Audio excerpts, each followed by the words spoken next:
বকলম সাহিত্য গোষ্ঠীর শীত সংখ্যা প্রকাশিত হলো। প্রতি বছরই দুর্গাপূজার আগে দিনহাটা বকলম সাহিত্য সংখ্যা প্রকাশিত হয়, তবে বিগত বছরে বকলমের সাহিত্য সংখ্যা প্রকাশিত হয়নি। এই অভাব পূরণ করতে এই বছর শীত সংখ্যা প্রকাশের উদ্যোগ নেওয়া হয়।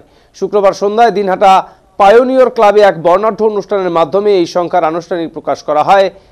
এদিন উত্তরবঙ্গ উন্নয়নমন্ত্রী উদয়ন গুহ শীত সংখ্যার আনুষ্ঠানিক মোড়ক উন্মোচন করেন। তিনি তার বক্তব্যে বকলমের সাহিত্য চর্চার ভূয়সী প্রশংসা করেন এবং এই ধরনের উদ্যোগ সাহিত্যপ্রেমীদের কাছে বিশেষ গুরুত্ব বহন করে বলে তিনি জানান। অনুষ্ঠানে বিশেষ অতিথি হিসেবে উপস্থিত ছিলেন দিনহাটা পৌরসভার চেয়ারপারসন অপর্ণা দে নন্দী, ভাইস চেয়ারম্যান সাবির শাহ চৌধুরী এবং দিনহাটা থানার আইসি জয়দীপ মোদক সহ আরও অনেকেই। এছাড়াও এলাকার বিশিষ্ট ব্যক্তিত্ব, সাহিত্যিক ও সাংস্কৃতিক প্রেমীরা এই অনুষ্ঠানে উপস্থিত ছিলেন। এদিন বকলম পত্রিকার সম্পাদক সঞ্জয় কুমার নাগ বলেন, এই সংখ্যার মাধ্যমে সাহিত্যপ্রেমীদের কাছে নতুন ও মানসম্মত রচনা তুলে ধরতে চেয়েছেন তারা। ভবিষ্যতেও তারা এই সাহিত্য চর্চার ধারা অব্যাহত রাখার চেষ্টা করবেন। এদিনের অনুষ্ঠানে দিনহাটার বিভিন্ন স্তরের সাধারণ মানুষ ও লেখকদের ভিড় ছিল লক্ষণীয়।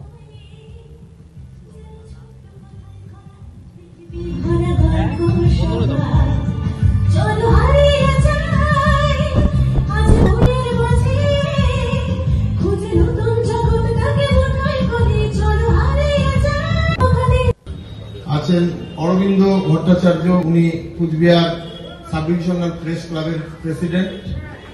আছেন বিশ্বনাথ দেব, তার সম্বন্ধে নতুন করে কিছু বলার নেই আপনাদের।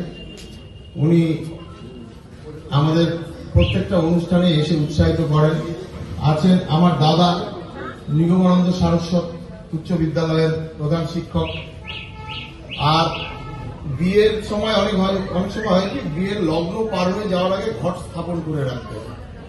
তা আমাদের আজকে ঘট স্থাপন করে রাখা আছে। মাননীয় মন্ত্রী সাহেব একটু ব্যস্ত হয়ে পড়েছেন, উনি আসছেন, যার জন্য লগ্ন বয়ে যাওয়ার আগে ঘরটা স্থাপন করে রাখা হলো। উনি আসবেন।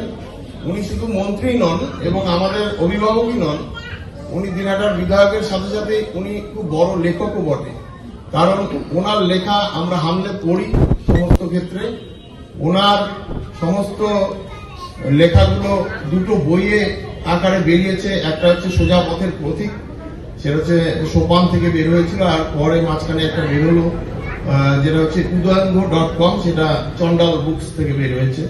দুটো বই হট কেকের মতো বিক্রি হয়ে গেছে। আর আমাদের এখানে যারা সামনে আছেন, সুজিত দা এত বড় লেখক, নিজেকে খুব গোপন রাখেন। উনি কলকাতার এমন কোন বড় পত্রিকা নেই যেখানে উনি লেখেন না, যা ওনার লেখা বেরোয় না। এরকম আরো আছেন অরবিন্দ ভট্টাচার্য, উনি কুচবিহার